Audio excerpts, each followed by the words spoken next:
La parole nous a fait connaître le cœur de Dieu. Et c'est le titre de mon message ce matin. Je vous invite à faire une lecture dans la parole de Dieu, dans Matthieu chapitre 11. Merci, Maïka.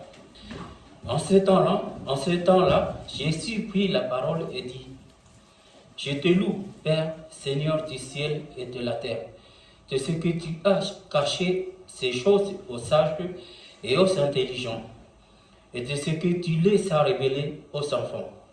Oui, Père, je te loue de ce que tu l'as voulu ainsi.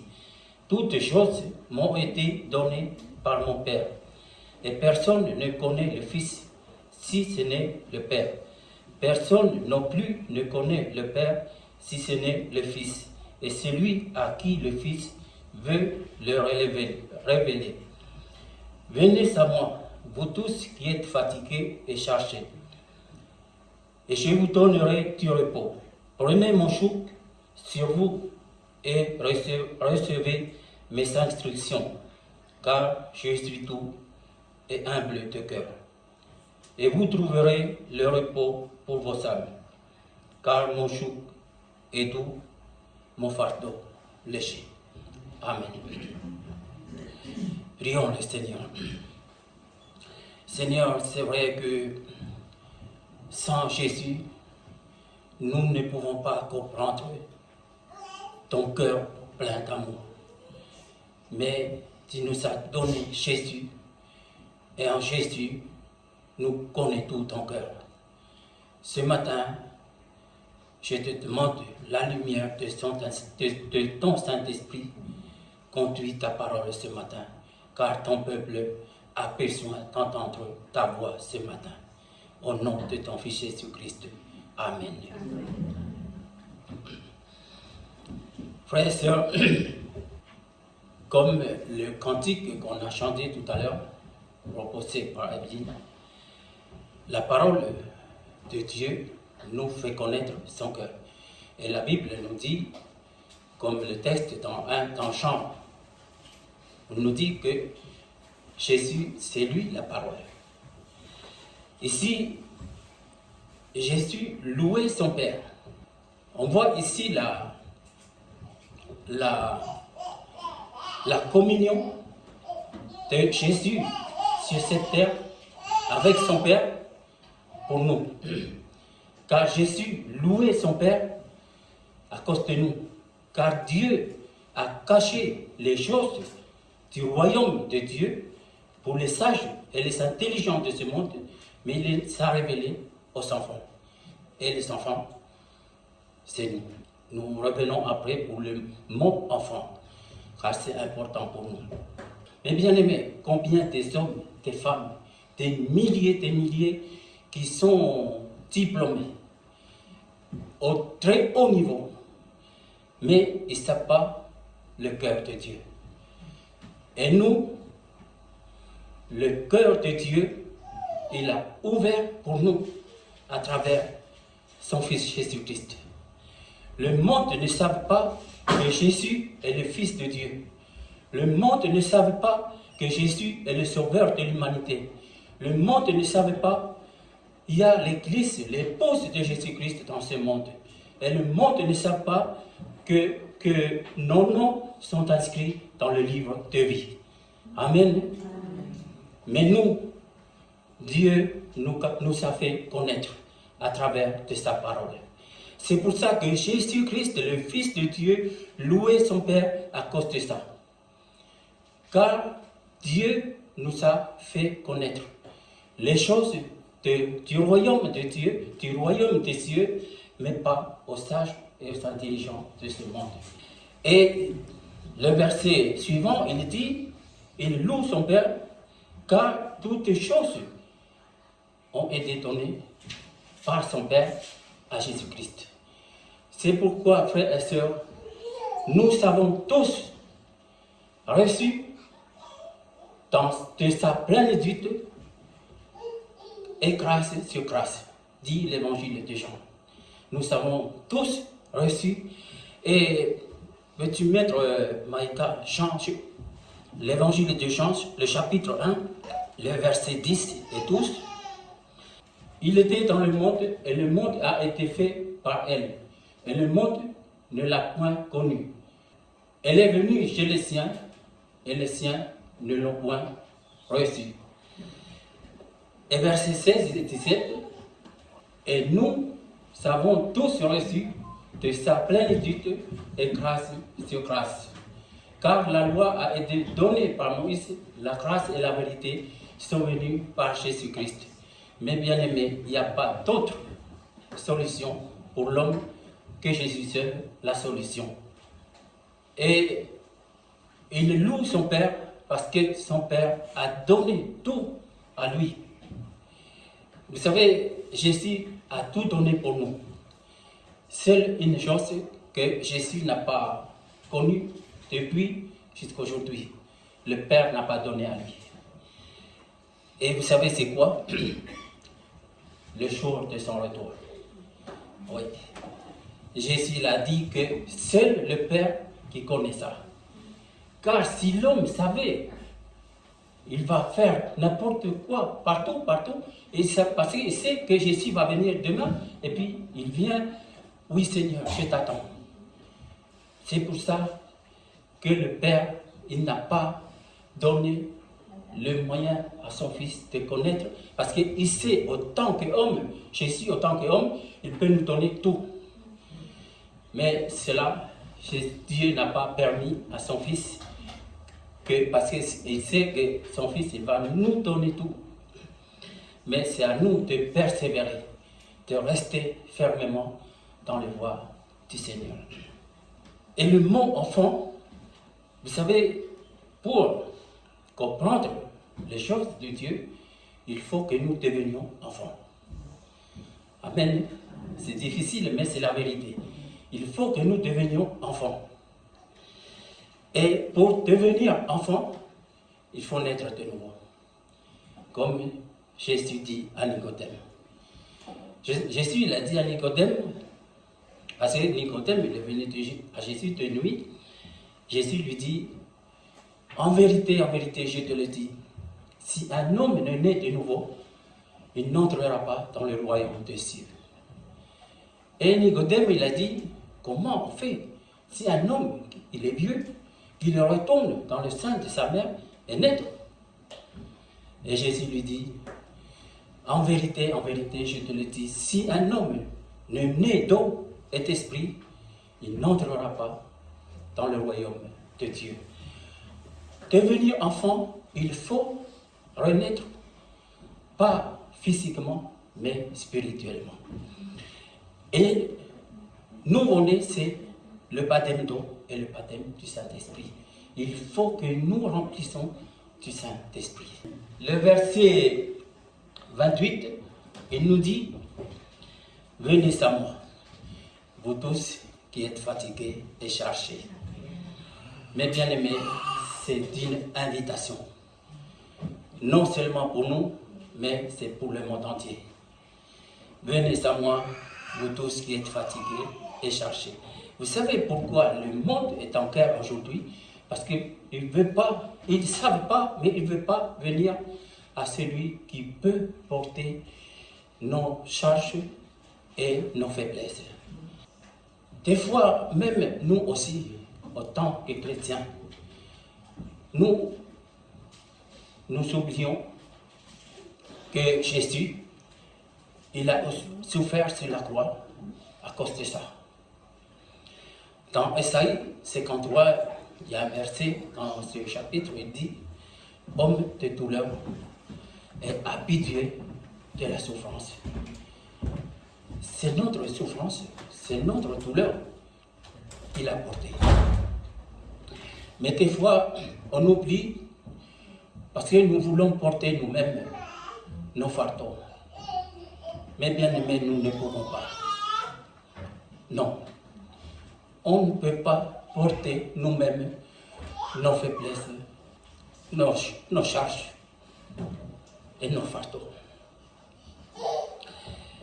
À cause de la parole de Dieu qui nous a fait connaître et il nous a Dans cette lumière, il y a quelqu'un qui peut porter tous nos soucis, tous nos fardeaux, tous nos besoins.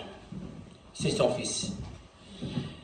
C'est pas pour vous, mais quand j'ai médité le verset, j'ai pensé au moment de la croix, quand le Fils de Dieu était suspendu sur la croix avec le clou, quand pensait le Père à ce moment-là. Il a dit dans sa parole, celui-ci est mon Fils bien-aimé, à qui j'ai mis toute mon affection. Et sur la croix, on dirait qu'il a abandonné son Fils à cause de nous, frères et sœurs. C'est pourquoi, à chaque fois qu'on a un fardeau, qu'on est faible, parce que nous sommes des hommes, on est des moments faibles, venez à Jésus. Ses mains sont toujours ouvertes pour nous accueillir. Aucun homme et aucune femme est venu à lui parce qu'il est parfait. Non. Mais bien aimé, si un homme dans ce monde ou une femme était parfait, Jésus n'a pas besoin de venir dans ce monde. Parce qu'il y a des hommes et des femmes que Dieu peut confiance pour sauver le monde. Mais aucun homme, aucune femme que Dieu peut placer en lui sa confiance pour sauver l'autre. Seul Jésus, le Fils de Dieu, qu'il a envoyé pour accomplir sa volonté jusqu'à la fin. Comme dit mon dernier message, il dit qu'il a obéi à son Père jusqu'à la mort, même jusqu'à la mort de la croix, dit Paul. Frères et sœurs, il est 24 heures sur 24 heures pour accueillir ses enfants. Même s'il y a des maladies graves en nous, venez à lui. Même s'il y a des choses terribles dans nos cœurs, venez à lui pour donner à lui. Il nous dit ici, venez à moi, vous tous qui êtes fatigués. Ce n'est pas les charges ni la fatigue qu'il a invité ici. Non, c'est nous. Venez à moi, vous tous. Et vous savez, il connaît nos cœurs. Et il connaît tous nos besoins. Suffisamment que nous venons à lui. Et je vous donnerai du repos. Mais bien aimé, seul Jésus qui donne le repos à quiconque qui vient à lui. Seul, moi, je ne peux pas donner le repos pour ma femme si elle est malade. Seul Jésus qui peut faire ça à nous tous. Et il continue, prenez mon joug sur vous et recevez mes instructions. Car je suis doux et humble de cœur. Amen. Et humble de cœur. Le chouk, je pense que c'est quelque chose que vous connaissez bien. C'est le bois qui attache deux animaux. Et c'est ça que Jésus veut à ses enfants. Que nous tenons le bois et lui, il tient l'autre côté. Parce qu'il veut marcher avec nous, frères et sœurs. Il veut tenir nos mains. Il ne veut pas nous laisser comme ça, comme des enfants orphelins. Tous les jours, même quand on tombe, il nous attend.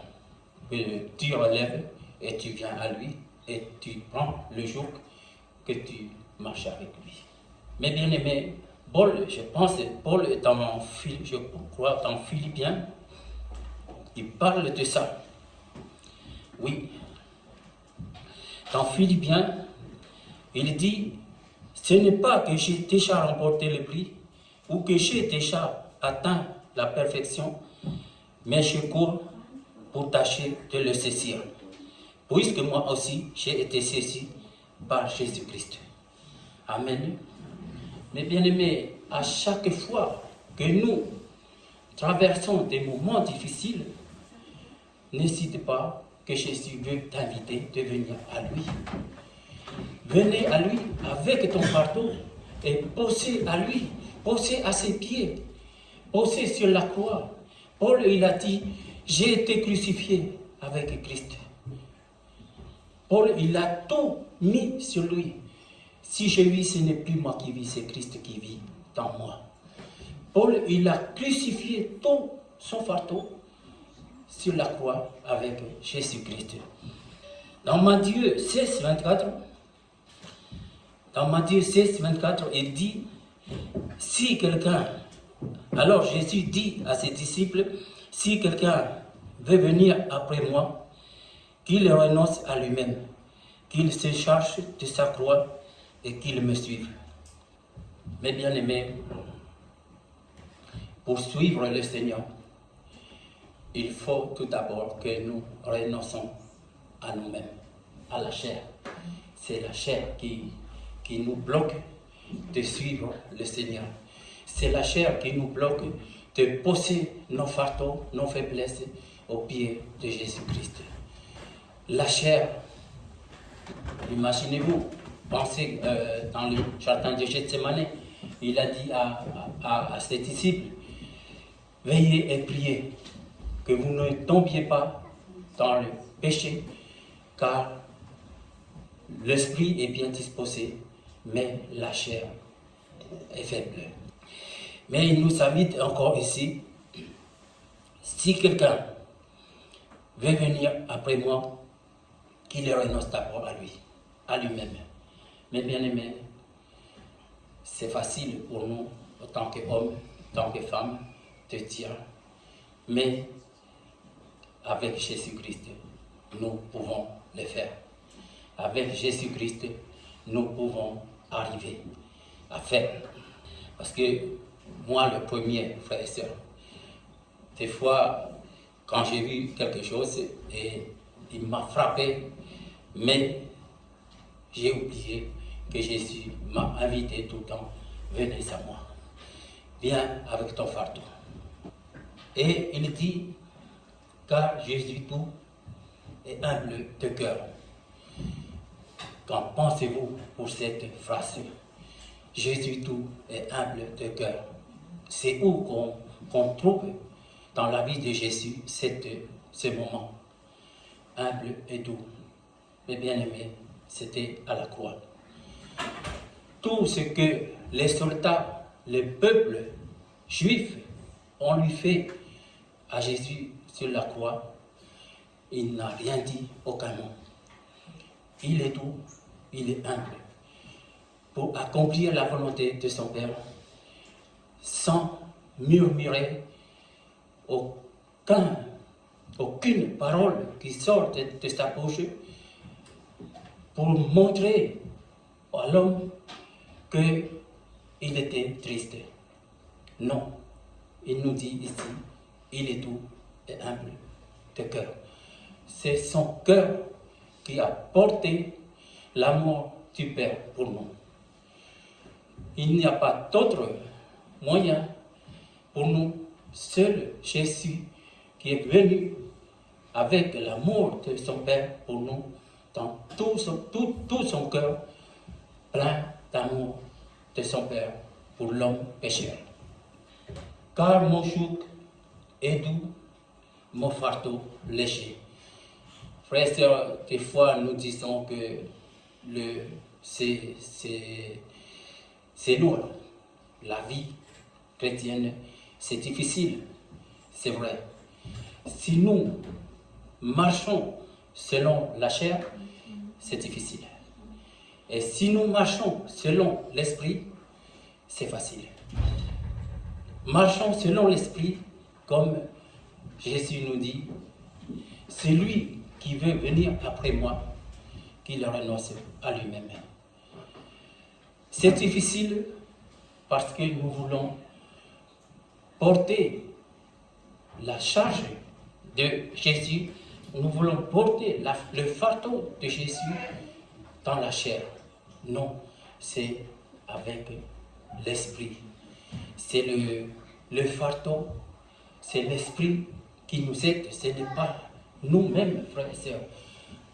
Car, j'aurais dit encore, c'est le Saint-Esprit qui nous prépare, pas nous, qui nous prépare pour la venue de Jésus-Christ. S'il n'y a pas le Saint-Esprit en nous, nous ne pouvons pas attendre le retour du Saint-Esprit de Jésus-Christ. C'est le Saint-Esprit qui est en nous, c'est lui qui fait le travail en nous. C'est pour ça que le chrétien a besoin de lire la parole, d'écouter la parole, parce que c'est le Saint-Esprit qui nous prépare avec la parole de Dieu pour le retour de Jésus-Christ. C'est le travail du Saint-Esprit. C'est pour ça que Jésus nous dit ici, son fardeau est léger, c'est pas loin. Si nous vivons encore dans la chair, le fardeau est loin. Et si nous vivons dans l'esprit, le fardeau est léger. Mais bien aimés, dans 1 Pierre chapitre 5, le verset 6 à 8, humiliez-vous donc sous la puissante main de Dieu, afin qu'il vous élève au temps convenable. Et déchargez-vous sur lui de tous vos soucis, car lui-même prend soin de vous. Soyez sobres, veillez, votre adversaire, le diable, rôde comme un lion rugissant, cherchant qui il dévorera. Le verset 9, s'il te plaît, Maïka. Résistez-lui avec une foi ferme, sachant que les mêmes souffrances sont imposées à vos frères dans le monde. Mais bien aimés, non seulement que nous. L'Église de Jésus, dans le monde entier, ont les mêmes souffrances. Mais il nous invite ici, venez à moi, vous tous qui êtes fatigués et chargés. Et Pierre, il nous invite aussi ici de poser sur lui tous nos charges. Poser sur lui, car lui seul qui prend soin de nous, jour et nuit. Frères et sœurs, l'invitation que Jésus veut faire pour nous, pas moi, mais Jésus, venez à moi, vous tous qui êtes fatigués et chargés, et je vous donnerai le repos. Seul Jésus peut nous donner le repos parfait pour nos cœurs et même pour nos corps aussi. Que le Seigneur bénisse son Église et que le Seigneur bénisse sa parole ce matin. Amen. Amen.